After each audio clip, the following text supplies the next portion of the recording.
Assalamualaikum warahmatullahi wabarakatuh. Pada kesempatan kali ini saya akan menjelaskan materi kelima dari mata kuliah Interaksi Manusia dan Komputer.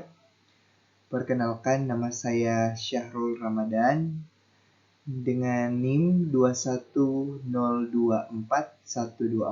dari kelas 4 Teknik Informatika 3, Program Studi Teknik Informatika, jurusan Teknik Elektro Politeknik Negeri Manado.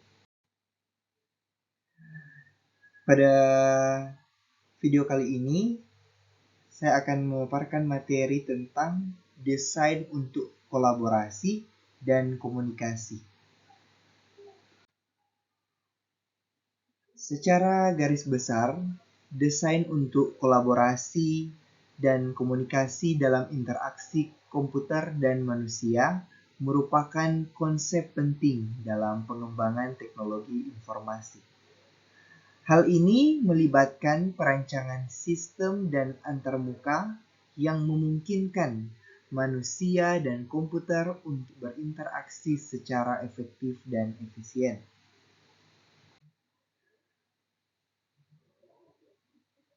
Dalam desain untuk kolaborasi dan komunikasi, ada beberapa prinsip yang penting untuk menciptakan kolaborasi dan komunikasi yang efektif antara manusia dan komputer. Antara lain meliputi yang pertama, fokus kepada pengguna atau user. Sistem harus dirancang dengan memperhatikan kebutuhan dari pengguna dan kemampuan mereka dalam berinteraksi dengan teknologi. Jadi, kemampuan mereka ini dalam hal kemampuan pengguna dalam berinteraksi dengan teknologi. Selanjutnya, pada poin yang kedua, harus konsistensi, yang dimana antarmuka antara sistem harus konsisten dalam penggunaan simbol, tata letak, dan perilaku. Hal ini memungkinkan pengguna untuk dengan mudah memahami bagaimana sistem bekerja dan meminimalkan kesalahan.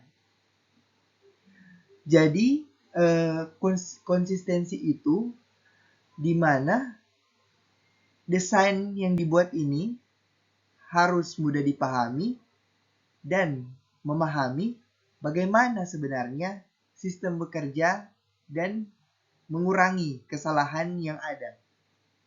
Selanjutnya, fleksibilitas pada poin ketiga, di mana sistem harus dirancang agar dapat menyesuaikan dengan kebutuhan dan preferensi pengguna.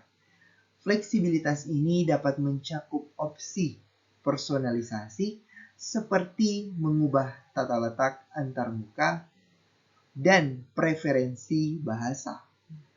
Selanjutnya yang keempat, keterlibatan pengguna. Di mana apabila kita akan mendesain, kita harus melibatkan pengguna atau user yang akan menggunakan desain ini, di mana contohnya kita akan membuat sebuah teknologi ataupun aplikasi, kita harus melibatkan pengguna maunya seperti apa. Jadi, keterlibatan pengguna itu yang dimana yang dimaksud pengguna harus terlibat dalam proses desain, pengujian, dan evaluasi sistem. Hal ini memastikan bahwa pengguna memiliki pengalaman yang positif dan dapat memberikan masukan yang berharga untuk perbaikan sistem. Untuk poin yang kelima, fasilitasi kolaborasi, yang dimana sistem harus dirancang untuk memfasilitasi kolaborasi antara pengguna dan antar pengguna. Jadi, dimana sistem yang kita buat ini harus memfasilitasi antara pengguna dan sesama pengguna. Ini dapat mencakup fitur untuk berbagi informasi dan menyelesaikan tugas secara bersama-sama. Selanjutnya untuk poin yang keenam, kemudahan penggunaan. Yang dimana sistem harus mudah digunakan dan dapat diakses oleh semua pengguna. Ini mencakup penggunaan bahasa yang mudah dipahami, tata letak yang intuitif, dan navigasi yang mudah.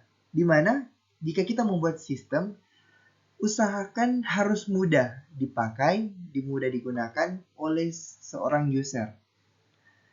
Dan yang terakhir, kesimpulan pada materi kali ini, dalam desain untuk kolaborasi dan komunikasi dalam interaksi komputer dan manusia, penting untuk memperhatikan kebutuhan dan preferensi pengguna. Dengan memperhatikan prinsip desain yang tepat, sistem dan antarmuka dapat dirancang untuk memungkinkan kolaborasi yang efektif dan komunikasi yang lebih baik antara manusia dan komputer.